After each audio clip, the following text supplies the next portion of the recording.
Hi, I'm Anna and I run Coffee Break, a third-generation hawker store with my siblings, Faye and Jack. It's been passed down from my grandfather to my dad and right now on to us. My grandfather had his shop house in the now defunct East Reclamation Road in 1935. We moved to Tolubanga Drive. We had a kopitiam there. After the block got en bloc, my dad moved to Buntat Street. After that, he moved to Amoy Street, which is the current shop right now. The three of us started helping my dad when his shop was at Buntat Street. So when we were having our holidays, we used to help out at his shop. Our coffee has been passed down from the first generation, and all along we've been using traditional beans, traditional brewing methods. So it's very natural for us to continue this craft.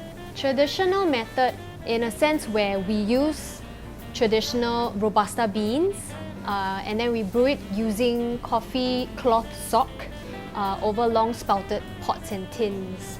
In my experience, traditional methods are a lot more quicker and it extracts darker flavors of the coffee beans. Different beans have different taste, aroma, and some are darker, some has more acidity. So we go through a lot of beans before we pick our own blend. My dad is actually the brainchild of modernizing the coffee and tea. He started out with mint coffee and almond coffee when we were in Amoy Food Centre. The crowds over there were more young. There were a lot of office ladies, office workers. So to be able to stand out among the other coffee shops, we decided to add more twists to the flavors of the coffee and tea. So we actually sort of elevated the drinks further by adding what was inspired during our travels.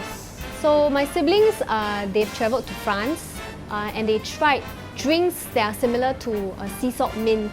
So they brought the idea over and then we tried and we tested the flavours and then we arrived at sea salt mint mocha. My brother, he travelled to Iran and he actually tried this yogurt mint drink, and that's when he came back and he created another version of something similar he tried in Iran. I think the coffee that has a little bit more twist, like the sea salt caramel or the sea salt mint, definitely is a crowd favourite. It doesn't necessarily mean the older generation don't try these flavours.